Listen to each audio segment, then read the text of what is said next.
It's round 2 for the Lucas Oil Pro Pulling League in Saluda, South Carolina. In round 1, the drivers faced a tricky track, and for the unlimited Superstock tractors, it took veteran eyes to solve the red clay. Lifelong puller Lyall Hull edged out the equally experienced Ron Bargy Sr. and Neil Gettinger to ride his classic Minneapolis Moline to the top of the podium. While the two-wheel drive truck class saw the Mattingly camp repeat last year's Saluda successes. Now, with another night on the red dirt, which drivers can figure this track out? Don't go away. Round 2 starts now. Truck and tractor pulling, the ultimate test of power. Professional pullers compete using custom-built vehicles with thousands of horsepower to see who can pull a multi-ton weighted sled the farthest. The sled is adjusted for each class to make the competition a fair test of power and the driver's skill. There's no practice in pulling.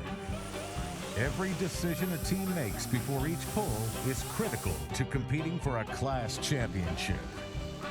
In a long season full of highs and lows, teams dedicate hundreds of hours to maintenance, travel, and repair. This is professional pulling with the Lucas Oil Pro Pulling League. We're in Saluda, South Carolina. Welcome to the Geico Saluda Young Farmer Truck and Tractor Pull presented by E3 Spark Plugs. Ken Stout and Leslie Mears here to call the action for you. A couple of big-time classes, including the Unlimited Superstockers, are in the house, and the super modified two-wheel drive trucks a little bit later on in the show. And these Unlimited Superstocks are so exciting, 8,000 pounds. And they've got that super awesome racy sheet metal. You're getting a view there of the driver's seat, but all the complexities under the hood there. You can see the twin turbos on top in the first stage feeding into that huge bottom charger. And then, of course, they've got this amazing complex fuel system that's going to deliver 5 gallons of alcohol during the length of the run. Just amazing. It is amazing technology for sure as we kick things off here with our first puller, Lyall Hull, who is a defending winner from 1 round ago. Leslie spoke with him earlier. One of our more veteran pullers here is Lyall Hull. And Lyall, you started pulling in 1973. What were your roots? What was your first vehicle out there? It was a Massey 101. And then I changed it over to a V8, put a Buick V8 in it. And then shortly after that, I started driving the 5-star Minneapolis Moline, and we call that the Northern Star. And I put alcohol on it. I came out with the first alcohol system in 1976. And so that's a little bit of the history from then on. It was the Northern Star all the way up until 85 when I came out with the G1000. Now, what's so special about the Minneapolis Moline to you and why you keep running this? Well, my dad used to be the dealer. He sold them from 55 until 74. So I grew up with them when I went to school and stuff. I was wrenching on Molines at night, and that's kind of how I fell in love with Molines. And I think that many people did, as I know, we actually had a Minneapolis Moline on my parents' farm in Ohio as well. It's just great to hear the history and so cool. I mean, this guy's been around for a long, long time. Arguably the first unlimited superstocker in history, converting things over to alcohol.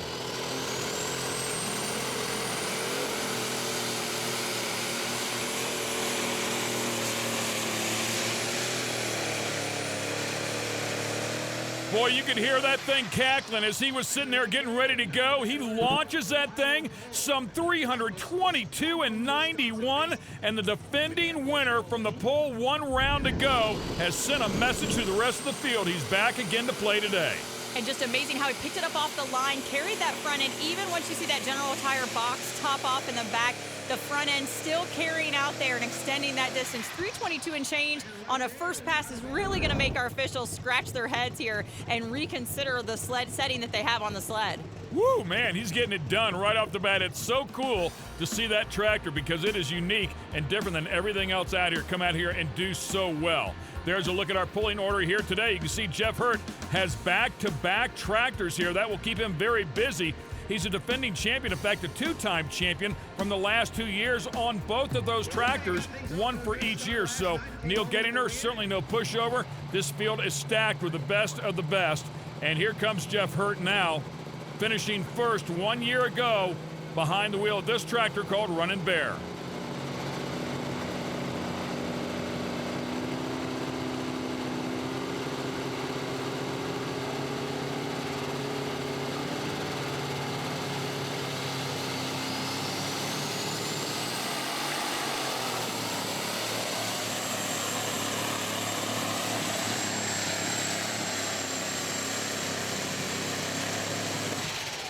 Now, when I say he finished first a year ago, I mean at this particular pull. He actually won the championship on the fast lane tractor. Not to be confused. It is easy to confuse, obviously, with these two and having the same driver. But Jeff will come out here at 3:02 and 56 with that big V8 and lays up way short of Lyall Hull.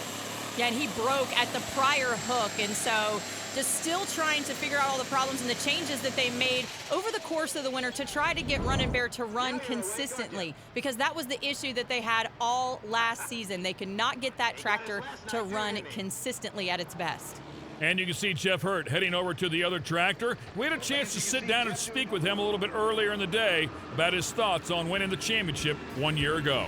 Didn't really sink in till it was over. I mean, maybe when we sat there and did the interview there at Wheatland, I mean, it was just such an honor to know that the fourth championship's in the bag, and the team has succeeded again, and it was amazing to be able to be among the four-time people that have done it, and it's huge to do it with something different. We've had great help along the way. A lot of it is the challenge that drives us, that makes us work as hard as we do and try things, and that. And I guess all the great help that went along, so Terry Blackburn and Kevin Campbell that have helped us along the way, that has made it possible. It's been awesome. It's surreal. It just never does quite seem like it's there, but it's here. So once again, Jeff Hurt will come up next, this time on the fast lane tractor. This is the one that he won this particular event on a year ago and went on to win the championship with. Another V8 monster.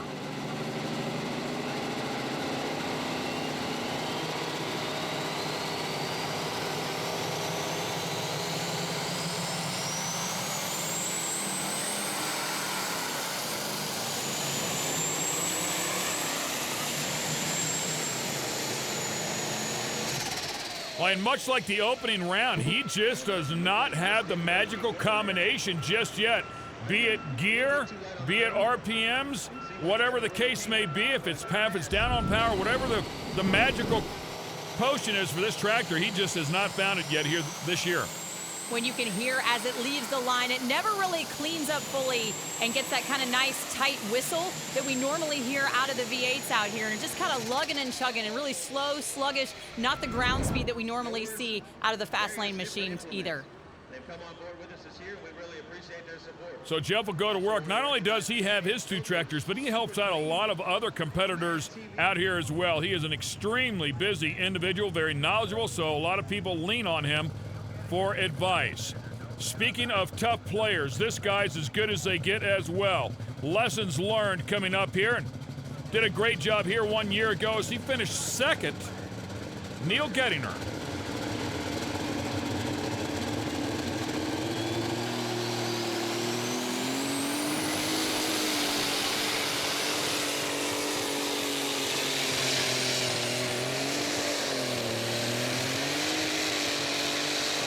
Boy, front end way up in the air, and right at the very end, when it started to settle that front end down, you could actually hear the RPMs come down in the engine. That's what we talk about all the time. When the front end goes up real high, it unloads the back tires. Then when it comes back down to the preferred height, it plants those back tires. But ladies and gentlemen, a massive lead here.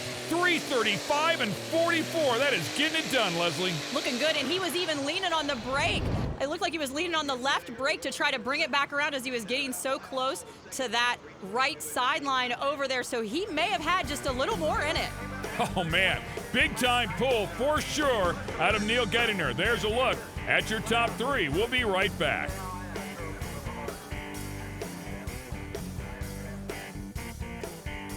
The Lucas Oil Pro Pulling League is brought to you by Geico, saving people money on more than just car insurance.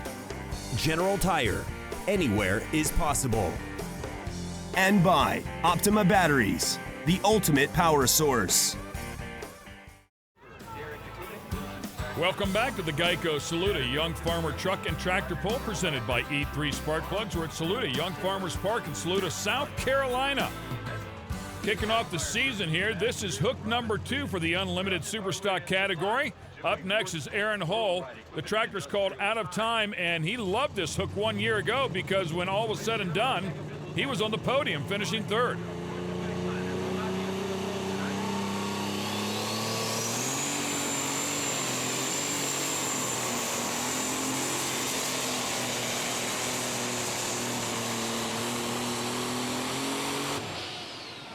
And Lyall Hull lays down a big one as well, 325.06, good enough to jump into second position.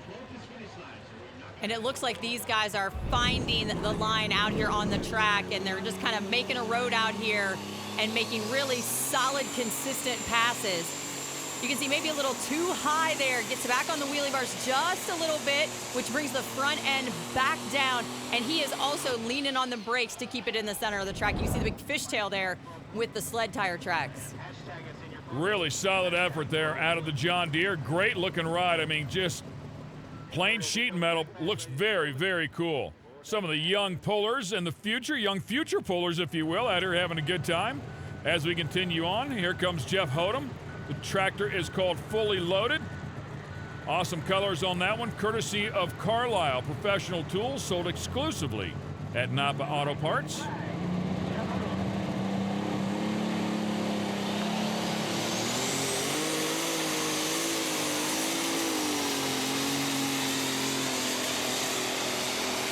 Man, look at the ground speed out of that thing. A big time pull once again. They finally slow him down, but not before he takes the lead. 3:45 and 20. And that's got to feel so rewarding to this team who worked so hard to get the tractor finished after the first hook. They bent an oil shaft. They had a pulley come off during that run. That's why they finished dead last in that pack 1 hook ago.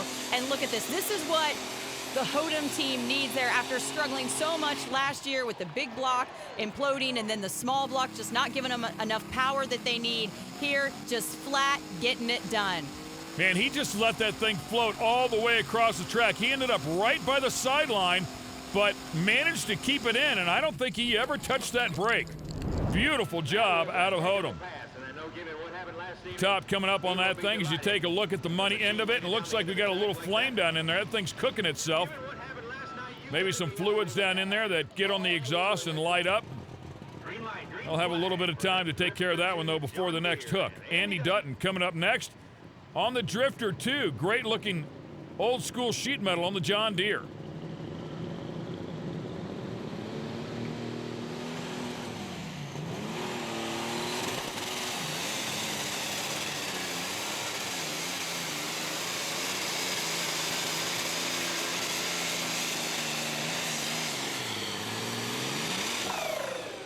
You hear that turbo chirp as it spools down, and Andy, one of the regional pullers here, and it looked like he just got out of his game a little bit right at the very start and really should have just held off a little bit, showed some patience, and spooled that thing back up. But he went right to the throttle, let the clutch out, and let her eat.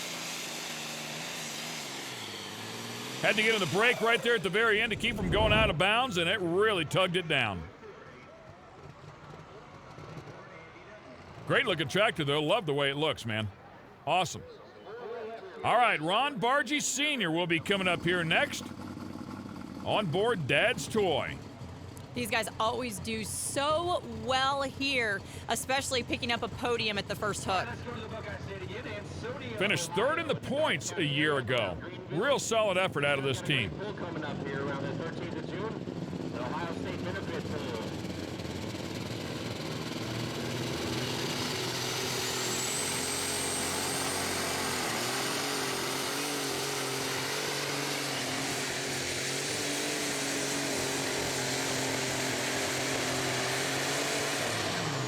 He won the last 2 hooks of 2015 and comes out here and puts 341 and 28 on the board, nearly takes over the lead, but will pick up a solid second place as it stands right now.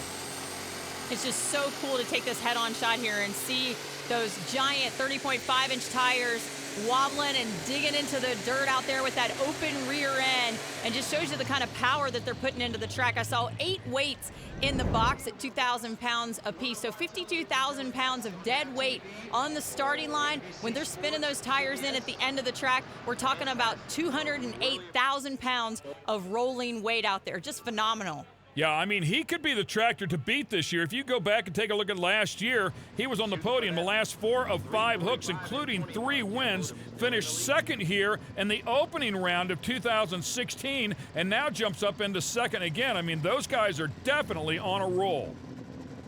And we'll see what kind of tune-up Aaron Hall has put on the taking care of business machine. You can better bet he stepped it up a notch after that first hook and all that knowledge he gained.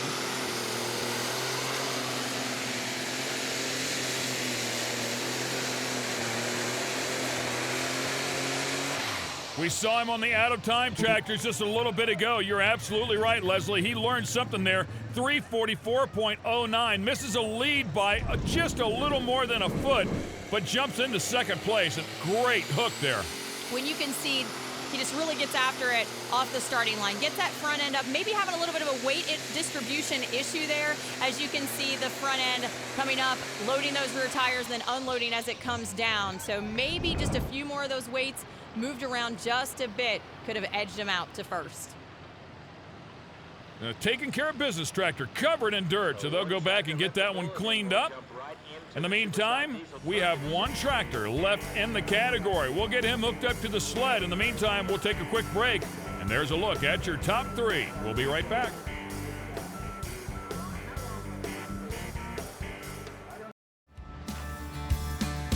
We're here at the Geico Saluda Young Farmer Truck and Tractor Pull, presented by E3 Spark Plugs. Leslie Mears and Ken Stout here to call the action for you. Lots of fans in the house enjoying the best and truck and tractor pulling. Final tractor in the category. It's called Cash in the Trash. Love the name. Chris Shoemaker behind the wheel, and going back to 2015 with the season opening round here at Saluda, he stood on the podium as he finished third.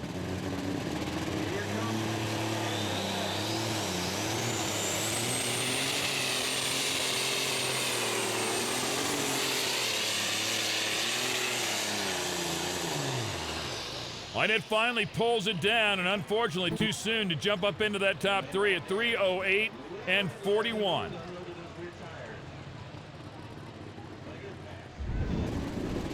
One more time, we'll take a look at it. You can hear this thing as the front end gets way up in the air and actually hits the rev limiter just a bit. Listen. It frees up those back tires. They start to spin. It bumps the rev limiter, finally pulls it back down, and unfortunately that combination is not what you need to get the distance out of one of those machines that jump up there with the leaders. So he missed it just a little bit here today. In the meantime, Leslie Mears is on her way down to the podium, and she will talk to third place. Ron Bargy Sr. had a great effort today. An excellent start to the season for Ron Bargy and Dad's Toy. How are you making it happen down here in this red clay? Well, it's just nice dirt, and we had a good position to pull tonight. I think the track improved as evening went on, so that helped us. We tried a little trick that we do sometimes to crisscross the track, but it didn't work tonight. We fell short. Well, you'd never know. I mean, it was a solid effort for sure, and definitely worth trying. There's a look at the points after 2 hooks. Yep, it's going to be close. It will be a battle all year long. Ron Bargy Sr., though, currently on top with Dad's Toy. So that effort to get up on the podium did pay dividends. Let's go back down to the podium and talk to second place. Well, having a team of tractors definitely has its advantages. And Aaron, you definitely used that knowledge from your first pass to help you land in second tonight. Yes, I changed a couple things, pulled a couple tricks, and it seemed to work out great for me. Just want to say we had a great weekend. My dad worked real hard for a win for a long time. He finally got one last night, so we got second tonight, and I want to give a big congrats out to Jeff Odom. That team's worked terribly hard. They really earned that win tonight. And we'll take a look at the final order. Jeff Hodem, as you can see on top, followed by Aaron Hull, Ron Bargy Sr., Neil Gettinger with a solid effort as well out of the Lessons Learned machine. And then Aaron Hull again, followed by Lyall Hull. Those guys doing a great job. Let's go back down to the podium and talk to our winner. Overcoming adversity in more ways than one. Jeff Hodem, you pick up your first win here on the Champions Tour to kick off the season. I tell you what, we couldn't be more happy. We had some catastrophic failures yesterday. Fortunately, it didn't hurt a whole lot. We did repairs last night and this morning, and we were able to rock this red dirt in Saluda, South Carolina tonight.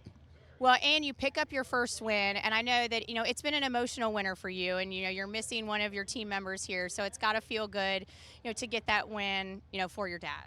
It does. It really does. I wish he could be here. To be with us, but it really is. Yeah. An awesome night here for the Carlisle Napa Tools Fully Loaded. I got to thank my sponsors, though. Before we leave, I got to thank my sponsors. Napa, Carlisle Tools, Clevite Bearings, and Breck Mueller Scales just came on board here actually this week. So we got a new sponsor, additional sponsor to our list, and really want to thank those guys. Want to thank all the crowd and everybody that supports our sport and everybody else, and Phil at Riverside Engines for building one heck of a motor. Congrats to Jeff Hodem and the rest of that team making a great turnaround after the first hook here in Saluda to come back and win it here in hook number 2 of the season. All right, when we come back, we'll put superchargers on them. It'll be 2-wheel drive trucks, and we'll do some massive wheel stands. We've got a huge field of them and tough competition.